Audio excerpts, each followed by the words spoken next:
Heritage Harbour চ্যানেলে আপনাকে স্বাগতম। আজ বলবো ওয়ার্কপ্লেস এটিকেট টিপস সম্পর্কে, কি করা যাবে আর কি করা থেকে বিরত থাকতে হবে। তো চলো শুরু করা যাক। আর হ্যাঁ, তুমি যদি চ্যানেলটি সাবস্ক্রাইব করে না থাকো তবে এখনই সাবস্ক্রাইব ও বেল বাটনটি অন করে রাখো এমন আরও ভিডিওর নোটিফিকেশন পাওয়ার জন্য। আজকের আলোচনার বিষয় ওয়ার্কপ্লেস এটিকেট, কি করা যাবে আর কি করা থেকে বিরত থাকতে হবে। অফিসে কিংবা যে কোনো প্রফেশনাল জায়গায় কাজ করার সময় ভদ্রতা ও শালীন আচরণ বজায় রাখা অত্যন্ত জরুরি। একজন মানুষ তার কাজের দক্ষতা দিয়ে যেমন নিজের কেরিয়ার গড়ে তোলে, তেমনি তার ব্যবহার, আচরণ ও যোগাযোগের ধরনও সমানভাবে গুরুত্বপূর্ণ ভূমিকা পালন করে। তুমি কিভাবে সহকর্মীদের সাথে ব্যবহার করছো, বসের সাথে কেমন কথা বলছো বা অধীনস্থদের সাথে কেমন আচরণ করছো, এসবই তোমার প্রফেশনাল ইমেজ তৈরি করে এবং দীর্ঘমেয়াদে তোমার কেরিয়ারকে এগিয়ে নেবে অথবা ক্ষতিগ্রস্ত করতে পারে। অনেক সময় কিছু ছোট ছোট অভ্যেস বা আচরণ একজনকে পুরোপুরি অপেশাদার করে তোলে। তাই অফিসে কিছু করণীয় ও বর্জনীয় বিষয় সম্পর্কে সচেতন থাকা প্রয়োজন। প্রথমে আসে যোগাযোগের বিষয়টি। অফিসে ইমেইল ব্যবহার করা এখন প্রতিদিনের কাজ, কিন্তু অনেকে এখনও জানে না রিপ্লাই আর রিপ্লাই অলের মধ্যে পার্থক্য কী। যখন তুমি কোনো ইমেইলের জবাব দাও তখন বুঝে নাও এটা শুধু একজনকে দেওয়ার প্রয়োজন নাকি সবাইকে দেওয়ার প্রয়োজন। যদি অযথা রিপ্লাই অল করে ফেলো তাহলে তোমার ব্যক্তিগত বা সংবেদনশীল তথ্য সবার কাছে চলে যেতে পারে, যা তোমার জন্য বিব্রতকর হতে পারে। তাই ইমেইল লেখার সময় সবসময় ভেবে নাও কাকে কাকে জবাব দিতে হবে। একইভাবে অফিসের ডেস্কে বসে ব্যক্তিগত ফোন আলাপ করাও এড়িয়ে চলা উচিত। ব্যক্তিগত ফোন কল করার দরকার হলে কনফারেন্স রুমে যাও অথবা বাইরে গিয়ে কথা বলো।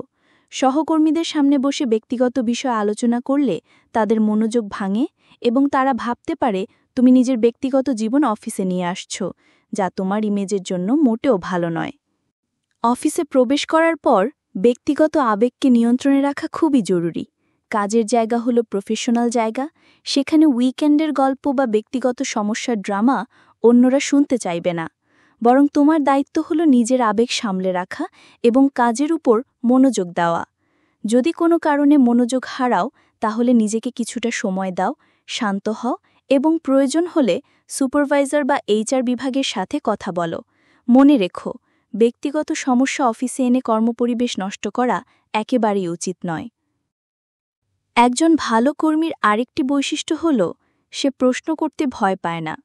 অনেক সময় কাজ করতে গিয়ে সন্দেহ হতে পারে বা ঠিকমতো বুঝতে নাও পারতে পারো। তখন ভুলভাবে কাজ করার চেয়ে সরাসরি প্রশ্ন করাই ভালো। এতে শেখার সুযোগ তৈরি হয় এবং কাজও সঠিকভাবে সম্পন্ন হয়। তবে মনে রাখতে হবে, অতিরিক্ত আত্মবিশ্বাস দেখানো ভালো নয়, বিশেষ করে যখন তোমার অভিজ্ঞতা বা দক্ষতা কম। তাই যতটা সম্ভব বিনয়ের সাথে প্রশ্ন করো এবং উত্তরগুলো মনোযোগ দিয়ে শোনো। অফিসে গসিপ করা একটি বড় বর্জনীয় বিষয়। সহকর্মী, বস কিংবা পুরো প্রতিষ্ঠান দিয়ে নেতিবাচক মন্তব্য করা কখনোই প্রফেশনাল আচরণ নয়। এতে তোমার বিশ্বাসযোগ্যতা নষ্ট হবে, সহকর্মীদের কাছে নেতিবাচক বার্তা যাবে এবং দীর্ঘমেয়াদী কেরিয়ারে ক্ষতি হতে পারে। তাই গসিপ একেবারেই এড়িয়ে চলতে হবে। একইভাবে অফিসের ইমেইলে অযথা ইমোজি বা অতিরিক্ত বিস্ময়বোধক চিহ্ন ব্যবহার করাও পেশাদারিত্ব নষ্ট করে। যদিও কিছু প্রতিষ্ঠান অনেকটা ক্যাজুয়াল পরিবেশ তৈরি করে, তবু সব সময় একটি নির্দিষ্ট আনুষ্ঠানিকতা বজায় রাখা বুদ্ধিমানের কাজ। সুপারভাইজার বা ম্যানেজারের সাথে আচরণের ক্ষেত্রেও সতর্ক থাকতে হবে। বয়সের পার্থক্য যতই কম হোক, কখনো তাদের সাথে ঝগড়া করা যাবে না। যদি কোনো প্রজেক্ট বা স্ট্র্যাটেজি নিয়ে মতামত থাকে তা অবশ্যই প্রকাশ করো, তবে ভদ্রতা ও সম্মান বজায় রেখে। মনে রেখো, তোমার ক্যারিয়ার এগিয়ে নিতে একসময় বসের সমর্থন প্রয়োজন হবে। তাই সম্পর্ক খারাপ না করে বরং গঠনমূলকভাবে মতামত প্রকাশ করো। অফিসের বাইরে সামাজিক ইভেন্ট বা আউটিংয়ে অংশগ্রহণ করা সহকর্মীদের সাথে সম্পর্ক গড়ে তোলার ভালো সুযোগ। তবে এখানে খেয়াল রাখতে হবে, যতই স্বাচ্ছন্দ্য লাগুক না কেন, মনে রেখো তুমি এখনও সহকর্মীদের সাথে আছো। তাই এমন আচরণ করো না যা পরের দিন অফিসে বিব্রতকর পরিস্থিতি তৈরি করতে পারে। বিশেষ করে মদ্যপান বা অতিরিক্ত ঝুঁকি নেওয়া থেকে বিরত থাকো। সময়ানুবর্তিতা পেশাদারিত্বের অন্যতম ভিত্তি। সময়মতো অফিসে আসা, এমনকি বসের আগেই উপস্থিত হওয়া একটি ভালো অভ্যেস। নিয়মিত দেরি করলে সহকর্মী ও ম্যানেজমেন্টের কাছে তোমার নেতিবাচক ইমেজ তৈরি হবে। পাশাপাশি অফিসে নেটওয়ার্কিংয়ের সুযোগ কাজে লাগাও। সহকর্মীদের সাথে লাঞ্চে যাও, কফি আড্ডায় যোগ দাও। এইসবই সম্পর্ক গড়ে তোলে।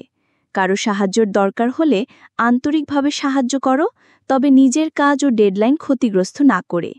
চাইলে মাঝে মাঝে টিমের জন্য ছোটখাটো খাবার আনতে পারো, যা সহকর্মীদের সাথে সম্পর্ক আরও দৃঢ় করবে। ড্রেস কোড মেনে চলা অফিসের সংস্কৃতির একটি অংশ।